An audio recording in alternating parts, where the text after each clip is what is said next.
Welcome back to another episode of the Frequent Podcast. I'm your host, Harley.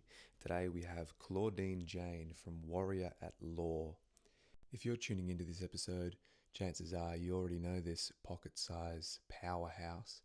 I really enjoyed our conversation. We sat down in a beautiful spot in Byron Bay and discussed all things lawful remedy. And if you're unfamiliar with Claudine Jane, Warrior at Law, or the alternative law jurisdictions in general, this is something that I began researching a couple of years ago when I started to become aware of the whole sovereign citizen type movement, because I was looking at these people who were making these claims and who were pushing back against authority. And whilst their methods may have been flawed, it may have landed them in prison or beaten up, I felt that there had to be some sort of foundation to their claims, because there are a lot of people saying a similar thing. And this is where I've landed.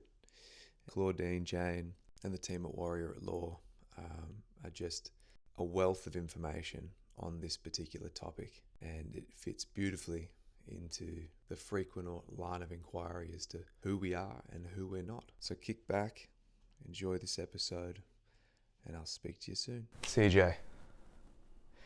Claudine Jane? Claudine Jane. Claudine Jane. Yes, look, CJ or Claudine Jane is fine. Zev, the founder of Warrior at Law, ever since we've been friends, he's just organically called me CJ. And then, of course, he introduces me as CJ. When I was a little kid, I got called CJ. Yeah. But you can call me Claudine. Claudine. Okay, we like Claudine. Yes. Claudine from Warrior at Law. Mm-hmm. Thank you very much for being here. Pleasure. Thanks for joining me. Popped into Byron for a few days and it's happened to work out. We were meant to do this a month or so ago. Yes. As you were headed down to the Freedom Summit, which is an annual event held just in Kenthurst, west of Sydney. If you get a chance to go to the Freedom Summit, it's held in October every year, and it is what it says. It is a beautiful community that come together about being self-reliant, self-responsible, and finding freedom, and that's in here, finding that freedom in here. And it's just a great community event. It goes for 3 days. You can camp on site, and Warrior at Law, we've supported that a couple of years in a row. And yes, we were going to catch up on the way back up, but you know, things happen. What was the thing that happened? You got brutally sick, right? I did get brutally unwell. We've been visiting different projects and different members all across the country. And a couple of months ago, I did go swimming in a beautiful waterhole up in Cairns, and the doctors told me that sometimes the bacteria could just lie dormant. And then when you're a little bit run down, and this year, Warrior at Law, we travelled the country doing a workshop called Remedy with Realism. And I think I was just tired, a bit run down. We then had the 3-day Freedom Summit event. And then, you know, sometimes when your body all of a sudden rests, I got back from that and I went, oh, that's the year of touring is done. And it took hold, and I was in hospital for 4 days. And I don't do hospitals and I don't do doctors. So yes, the universe was telling me to stop. So I stopped for a couple of weeks, and I'm only now just playing catch up. However, we should always learn from everything. So I'm catching up slowly. Is there a reason that you don't do doctors and hospitals? Because the reason I ask this is because it's something that's popped up recently for myself, and actually I was talking to one of my friends about it, is that I have a bias toward old wisdom being superior. However, it's like, well, they both just are, and there's going to be issues with the allopathic way of operating, the way of literally operating. And but there's got to be some sort of a balance point where there are the positives of both disciplines.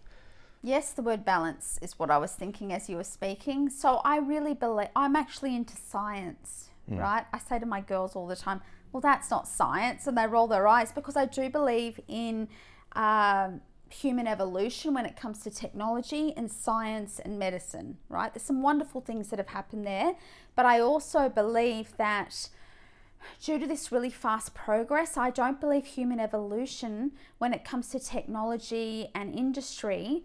I don't believe our DNA and our cells have been able to catch up in time. And so we've forgotten that deep connection to the land. We've forgotten that deep intrinsic wisdom. How do you think, before technology and medicine in the last 200 years have evolved, that happened very quickly. However, how long have men and women been on this planet, right? The land that we're sitting on right now is commonly known as Australia. This continent has the oldest culture in the world, 50 to 70,000 years. Well, how were they able to survive all that time? So that's what I'm saying. Like you said, that intrinsic wisdom we've lost contact with. We have if we went for a walk around the headland today, I don't believe, now I might be wrong, correct me if I'm wrong, but I don't believe either of us would really have good comprehension of some natural remedies that we find in the bush. However, I do know some amazing elders on this land who would know that. And that's the thing, we've lost that. So if you had inflammation, or if your immune system was low, we wouldn't know what natural vegetation that would be high in vitamin C, for example. We've lost that connection, and I think it has a lot to do with how quick industries happen. Now, saying that, modern medicine is a wonderful thing, right? It's been able to help so many for so many things, but we've lost that balance. And everything is energy. So I don't know if you know about Reiki. So I'm a Reiki master. I don't practice it. I've just done it for myself and my family. But Dr. Asui, he was basically a traditional medicine man, and he could see that especially men who'd come back from war, all these homeless men, the medical infrastructure wasn't there to help them, and he realized that everything is energy and we can actually heal ourselves. But it's not just about hands-on healing, etc. It's also about educating ourselves. I believe everything comes in threes, right? We're made up of our mind, our body, and our spirit or soul, right? We've got that trilogy happening, and if one of those bits is out of balance, then we're always going to be out of kilter. So when it comes to modern medicine and alternative remedies, I think we can meet in the middle. And look, I don't want to blacklist all modern doctors. There are some doctors who really do believe in that balance as well. We've just got to seek out and find the right ones. But without going on too many tangents this morning, I want to touch on that when we look at our trilogy of mind, body, soul, we need to also take responsibility for that instead of outsourcing all our decisions. So, if I went to a doctor or a specialist and they said, look, we've done the tests, your right arm has to be chopped off, right? We have to do an amputation. I would like to think that I'm going to get a second opinion, right? Not just from a second specialist in that field, but I may also go to some alternative remedy practitioners as well, and then make a well-informed decision myself and not outsource the responsibility of that. And then whatever decision I make, I need to make a conscious decision to say, you know what, I'm going to draw a line in the sand. I'm making this decision. For example, yes, I've decided the arm needs to be amputated. But if it gets amputated and I find out later on that it shouldn't have or whatever, make sure I've done the due diligence. That responsibility is on me. And that's where it comes to all parts of our life. We're so used to outsourcing financial decisions to a financial advisor or an accountant, with solicitors, all those things. And I actually think the wisdom's always been in us. But there is a certain... This sort of takes us directly into, because it mirrors very much the law and legal system and where we find ourselves mentally when we consider the idea of law. I'd say as a broad brushstroke generalization. And I'm basing this off of my own conditioned awareness that there are a lot of assumptions that we make. There is a lot of outsourcing. There is a lot of lack of taking responsibility. I feel as though we've been geared to not take responsibility for our own outcomes, or even that we can't take responsibility for our own outcomes. And this brings us to the law side of things. I started looking into I guess and I'd like to know what your definition is, I guess, but the alternative law space, right? Mm-hmm. About 2 years ago, and I started diving. It became relevant for me all of a sudden. And then, let's say 6 months ago, it became relevant again. Once I jumped out of the rabbit hole, I had to I had to dive back in because I wanted to deal with the fine that I got. And that space within us that you spoke of, I found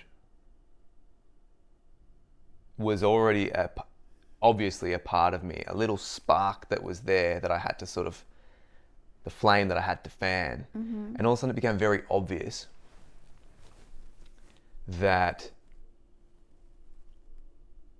I wasn't subject, me as a conscious being, I was not subject to, or absolutely subject to a system thrust upon me and thrust upon all of us. And so I acted accordingly and happened to get myself out of this fine. And even to this day, when I tell people about it, told someone about it just the other day, they're like, really?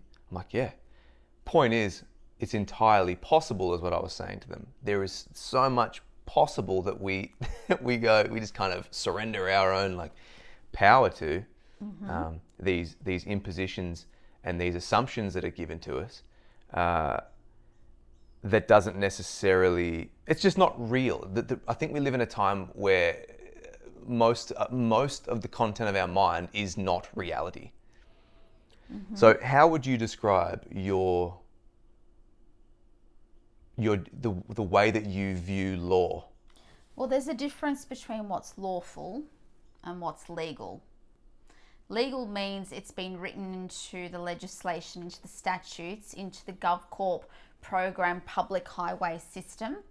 And it's based on, again, I talk about that we're made up of mind, body, soul. We're also, when we're walking around in this programmed GovCorp statutory world, the public highway, we're also split into three there as well. So I am the living woman. I am the creditor of my life force living energy. You're speaking to the living woman, Claudine, right now. I'm made of flesh and blood. I'm in this meat suit. That is really who I am. However, the GovCorp system over a couple of 100 years have decided to create another entity, which I'm not physically, and that is the all caps name on the birth certificate. So that's the first contract that our mother unwittingly put us into when we have our birth certificate. Now that is the contract, and that is the entity, the name on that piece of paper with the registration number that is going into contract and is accepting offers, because we're just told that we need to accept those offers in that system when it comes to infringements, fines, etc. That is in that system. However, when we look at, that's the legal statutory system. But when we look at me, the living woman, I'm looking at lawful ways. That's actually not part of their system. Now, when we look at infringements or for example, digital ID is a really good example of this. So for those who will use we're in Australia right now, so we'll talk about that. If you go onto the MyGov website, now I haven't been on it in many, many moons because I try and live outside of that public highway jurisdiction. But if you go onto MyGov, the first option it gives you to sign in now is the new government digital ID. Now, most humans are quite lazy. They're just going to go, oh gosh, I must have to do that. They're not willing to scroll down a little bit further, right, to have a look that there are other options. And under the current legislation, digital ID is voluntary as of 7:31 on this very morning, because they will change the goalposts all the time. And if you want to look at the legislation, and if you want education on how you can step aside from having to have digital ID to be able to cite and state the legislation clearly to anyone, whether it's GovCorp or any private entity, there is a really good education kit on the Warrior Law website. if I do say so myself. And it has templates. It has a little script that you can keep in your wallet for when that, because sometimes when people come up to you, all the information disappears and you become a deer in headlights. But you have that. Now, Zev, the founder of War at Law, he always says, when these conditions are put upon us, whether it's a parking fine with the council, or whether it's digital ID, or whether it was to be told that we need to do A, B, C, and D if we can stand in a park 3 years ago, right? We're led to believe that we're given choices, right? So men and women feel that sense of freedom when they think they're given a choice. However, you might go to the counter and the choice is tea or coffee. We feel we have choice. Oh, we're liberated. We have this freedom. There's tea and coffee. However, what if there were more choices that they're just not showing us on the get-go? So Zev will say, you come into my home and I offer you tea or coffee. It gives you that sense that you've got the right to choose. However, I haven't shared with you that behind me, he will definitely say that there's top shelf whiskey over here, there's filtered water, there's orange juice, but you didn't ask the right questions to get the right answers. So we've been programmed not to ask the questions, but you know what? We don't even have to ask the questions. Ask the questions ourselves, right? Be a bit of a secret squirrel, look behind and see, you know what? They've offered me tea or coffee. It makes me feel I have a choice. But there is this whiskey or the filtered water or the juice. So it's learning that there's always another answer. However, also with legislation, public officers and politicians especially, they will, in any piece of legislation, they will create a backdoor for themselves. Right? So even as a way to not be subject to the legislation. Correct. Right? So when you're looking at legislation, I always say read between the lines, read the legislation fully, and I'm sure 9 times out of 10 you will find a back door. And let's just go back to mandates, the word mandate. During COVID, right, during that time, the masses live in fear, but they also believe that the government's there to protect them, to keep them safe. And also humans are lazy. They want the easiest route. They want instant gratification. So of course, to be told that this will keep you safe, and also they do live in fear. Let's pause there for a second.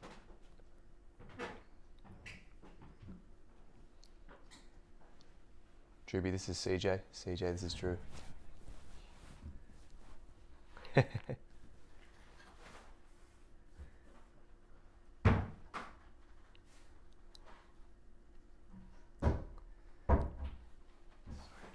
You're right, man. It's all good.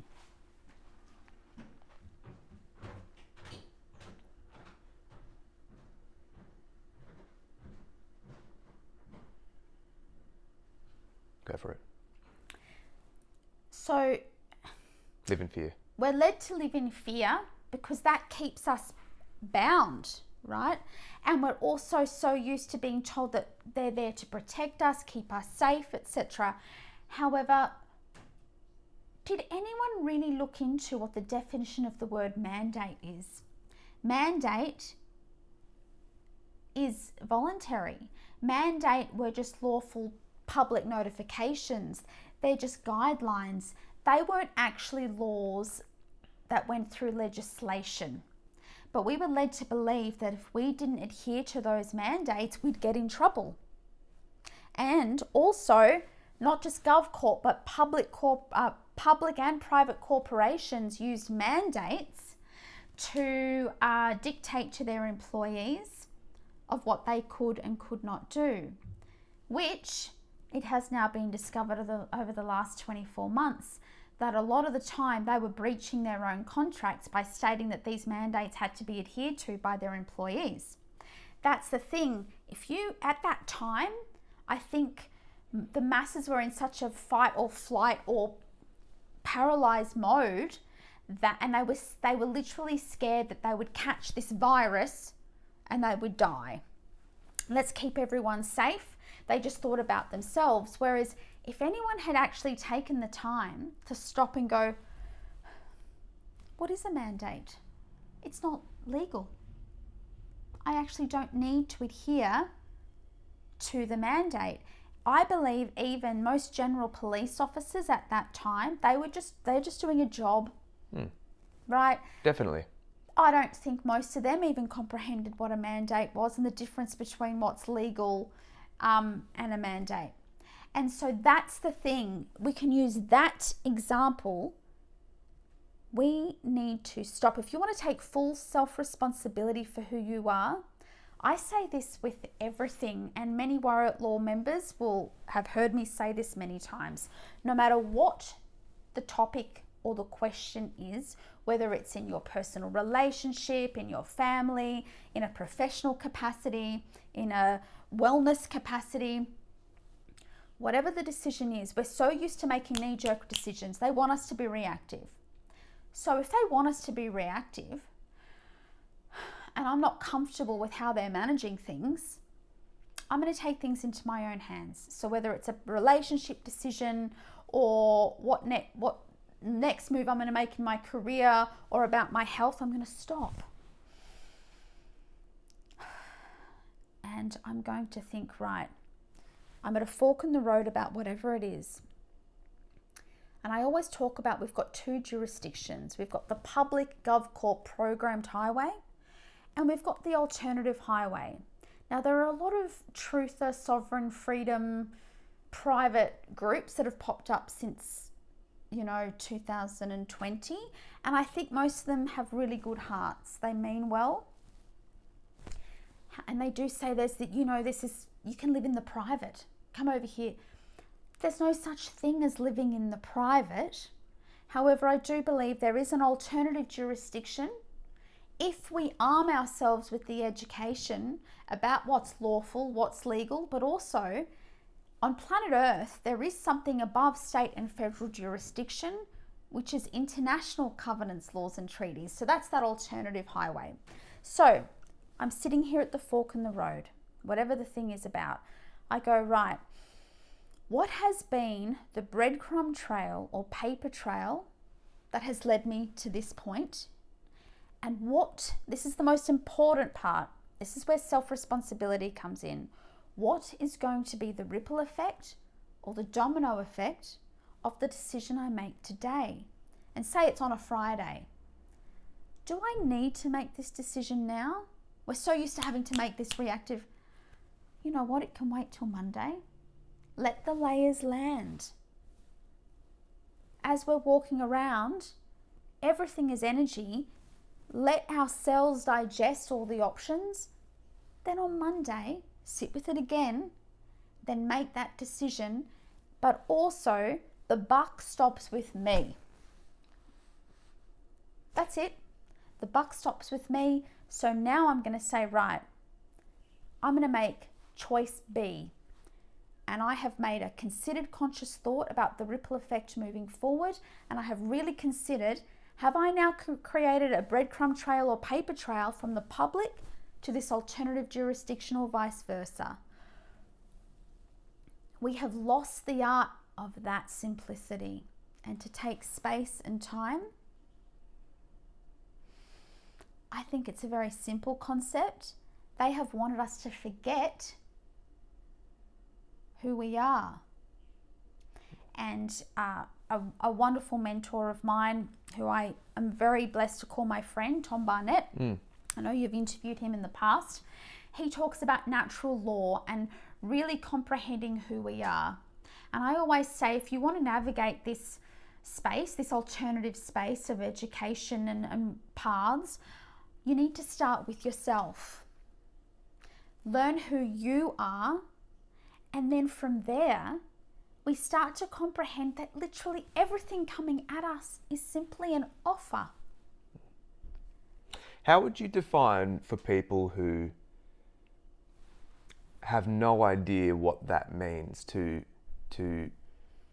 discover who we are? It should be self-evident who we are, and I think that assumption is where there may be a type of mental roadblock that gets put in our way. It's like, what do you mean who we are. I'm Harley. I like long baggy shirts. I drive this car. I'm this age. I'm this height. I come from this family, this ethnicity. How would you pass out who we are versus who we are not in a tangible, actionable way? I think of it, a lot of it comes down to is, again, in this very materialistic world, we're so used to labeling ourselves of who we are from everything external. We outsource our decisions, but we also are outsourcing our identity. All those labels are what's out here. I actually do say that, without sounding I'm lecturing about virtues and values, I always say at the end of our days, and we don't know how long we're going to be in this meat suit, sit with the thought of, if I lost everything material on the outside of me, everything vanished. And on our last day, that is what will happen. We can't take houses with us, cars with us, when we go to the next realm, whatever you believe in. Once all that is stripped away, do you know who you are then? What are you carrying within you? That's on a very spiritual level. But when it comes to a tangible level, the concept of really comprehending, and you may listen to my language. Language is really important. You'll hear me say the word comprehend. I will not say the word understand, because I do not choose to stand under anything. And I really despise inner stand. So do I. Now, okay, and that's okay. So while we're just on this, you know what? I love going off on tangents. Please. This is what this is. Okay, so look, right now we're sitting in Byron Bay. So it's very apt. Grand Rising. Oh my God. Thank you for bringing this up. Happy Grand Rising. Oh my God. Okay. Shut your mouth. And I mean that with respect, but it just seems to be this. What a pretentious load of WANK. You know what? Inner stand. Actually, I really want you to. So I was a speech and drama teacher for 20 years. So the etymology of language, I absolutely love. It's important to you. It's really important to me. Language, and also words are spells, right? Yeah. So the thing is, inner stand. Well, if I'm going to inner stand something, that's all inward. So if I'm going to inner stand, how on earth am I getting morsels of education and gems and treasures to really comprehend what I'm trying to inner stand? Because that's all here. And again, I find in this day and age, everything is about me. I. Grab, what's me? Most think by doing that, they're protecting themselves. Whereas I think if we start living from a place of we, not I, but we, I truly believe that that is the biggest channel to your abundance. Because as soon as you stop thinking what's mine, how do I protect what's in here, we start actually giving gifts of non-materialistic parts of ourselves. And when we start giving gifts like that, when we start thinking, instead of thinking, how can I make money?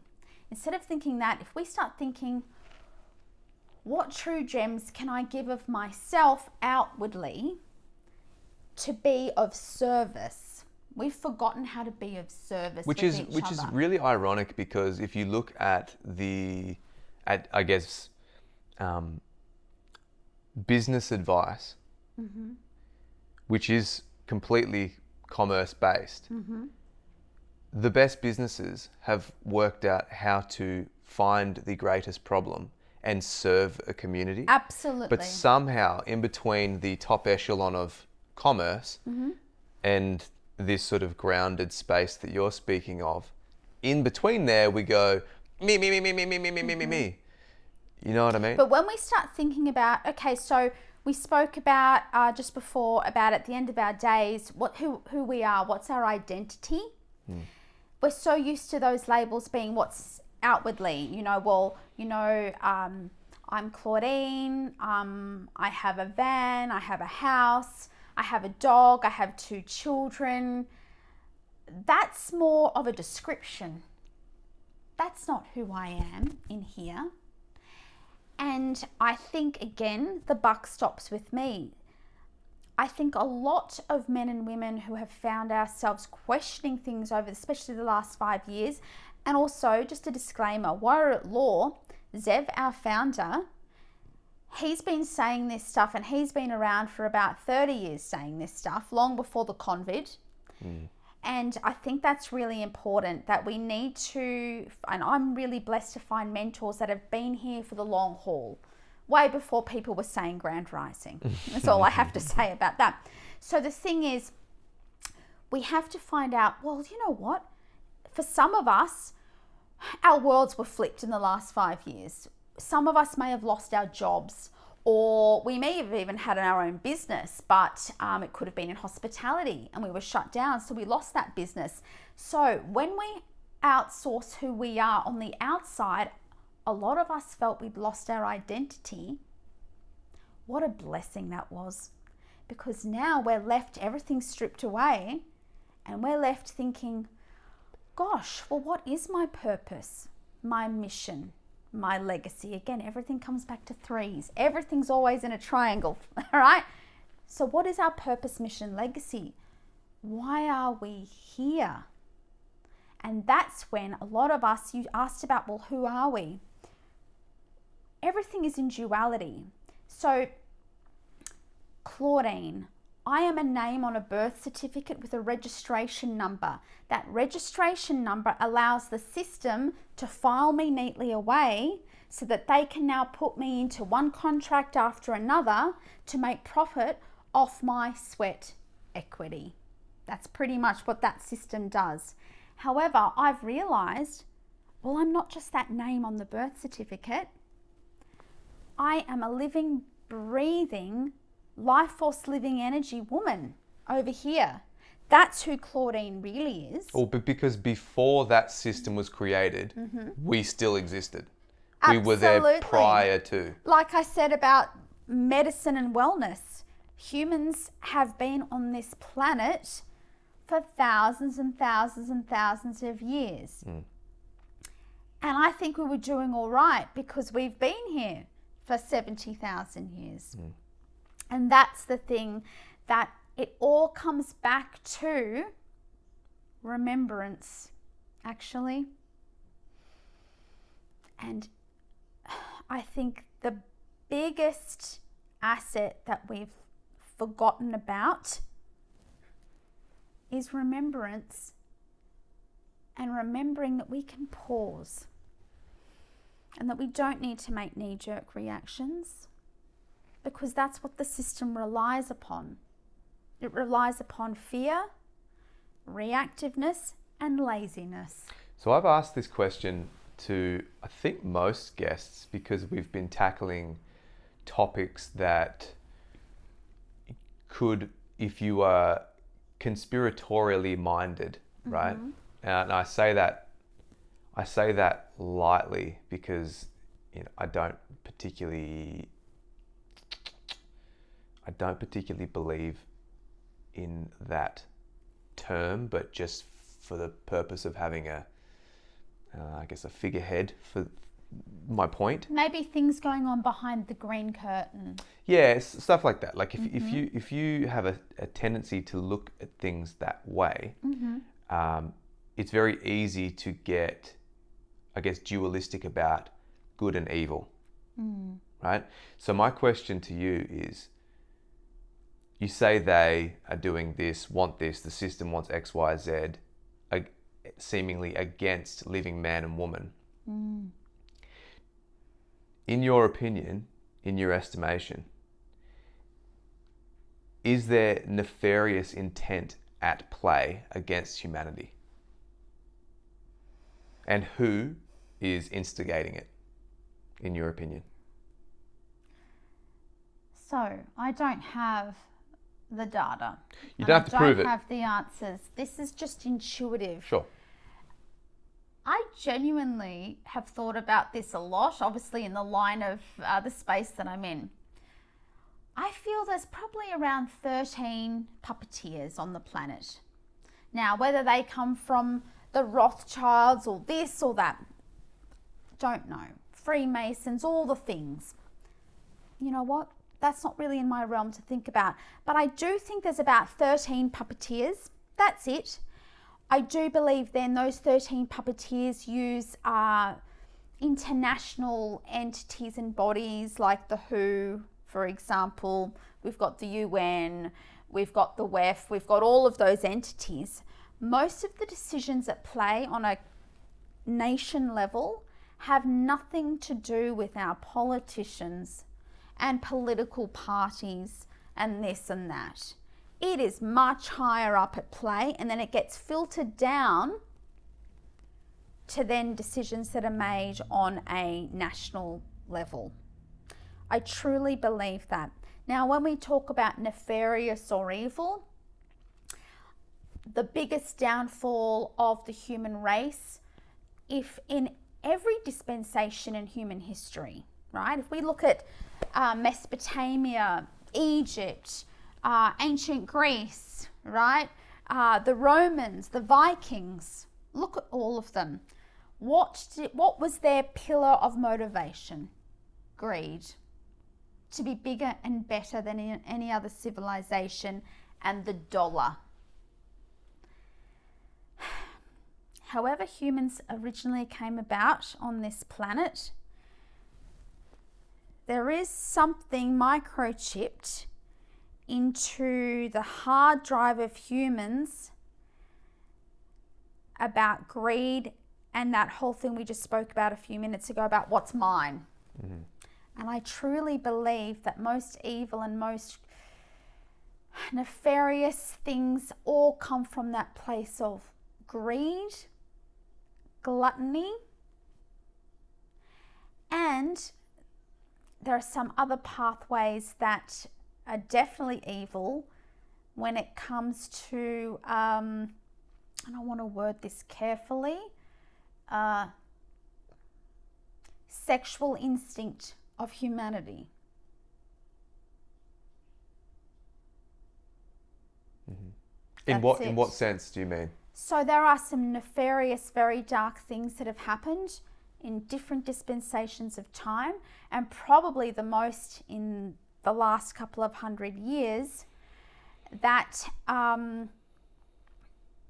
have used sexual gratification so evilly that that's probably the biggest evil on the planet at the moment.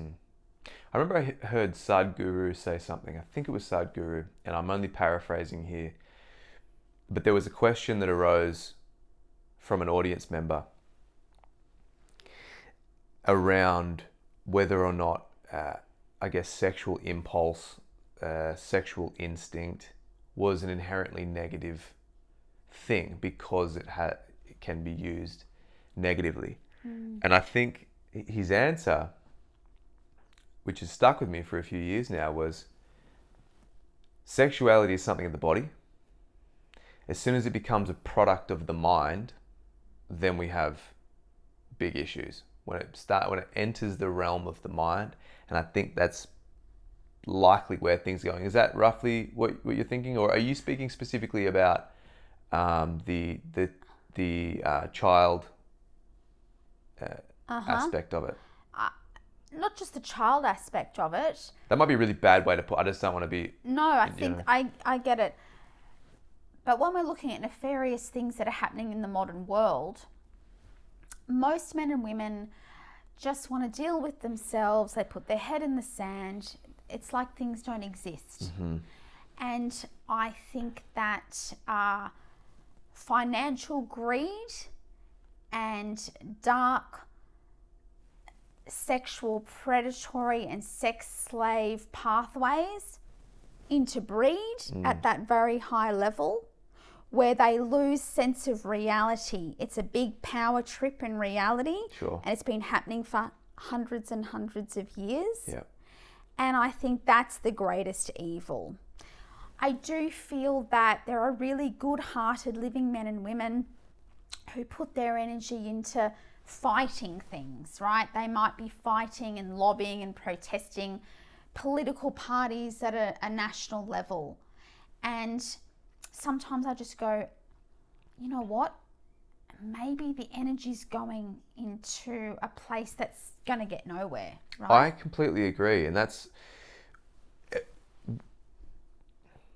when I see people rallying, so I saw the Palestine rally, Free Palestine rally that went across the harbour bridge. It may have just been my own lethargy around the situation due to the fact that we are thousands of kilometres away from that situation, and any energy that I produce, any mental energy that I give it, that situation produces a type of emotional energy that needs an outlet to be used. But if there is no outlet, then, and you see it with a lot of people, it gets stuck inside their body, right? It gets stuck with them. They can't metabolize it. What are they going to do with it? They bring it up, but we're so used to being, what they call like hairpin triggered into all of this outrage for things that happen around the world. It's not to say that you shouldn't care about what's happening around the world, or that it doesn't matter. It's not to say that it doesn't matter, but I think it is to say that our energy placed on a conflict all the way over there from Australia may be slightly misused. Because when I saw the Palestine rally, I thought, wow, it's a great show of solidarity. Absolutely. However, I don't know that it does anything, right? I don't know, to your point. And so my wife and I were watching. She goes, wow, that's incredible. And I just said, but what do you think that does? Do you think Netanyahu sees this and goes, oh, what I'm doing is terrible. I better stop today. Better stop now. You know? Yes. How can people best place their energy on an individual level? So, again, there's been some great rallies in Australia about political decisions here. And I guess I used to be one of those protesters, especially in the environmental causes. And Zev, who's the founder of Warrior at Law, Chained himself to trees and stuff to begin with, right? That's where he's cut his teeth, right? And I really admire him doing that. Yeah. He learnt, though, early on that this is only going to stop one logging moment. This is only going to stop one tree from being cut down. And so I always feel, look, I can choose whether I have a fight FU mentality. I prefer a life of ease, grace and flow. I only get one chance in this meat suit on this planet. I actually have changed over the years and thought, right, I'm actually going to educate myself about what's lawful and legal and find all of those back doors that they have to work around. But also, instead of fighting, I'm just going to go step to the side over here, and I'm going to create pathways, structures, entities and processes using the system against the system. I'm going to comprehend that legislation. And thing is, this is not everyone's area, so we can get education from others to do that.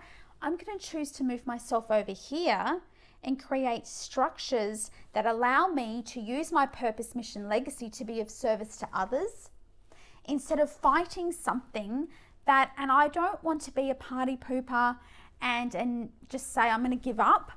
However, there are certain things that are just set in stone in the system, and that system is never going to comprehend what I'm trying to tell them. It's like I'm talking to a brick wall.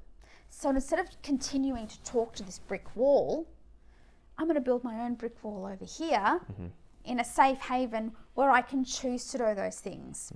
You know, there's a lot of people who don't want to contribute to the government in whichever way they're doing it because they don't agree with where the government is putting their money internationally or nationally. So instead of fighting that, I'm going to create projects, processes, systems, entities to protect what I already have, but also how I can be of service without being under the umbrella of this public system jurisdiction. I'm just going to quietly step over here. And the more of us that do that, right, we're moving our sweat equity from under their umbrella where they profit off it. I'm going to move my life force living energy outside of their jurisdiction altogether over here. And we still have that available to us.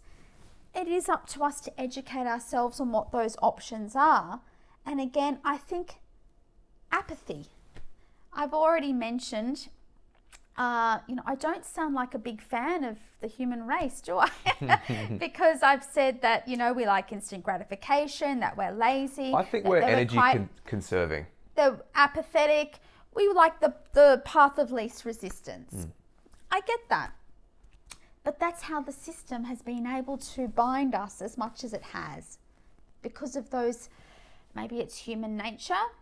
So maybe instead of living subconsciously, which I just see most of the world living very subconsciously, we actually need to remember to get back to our conscious state.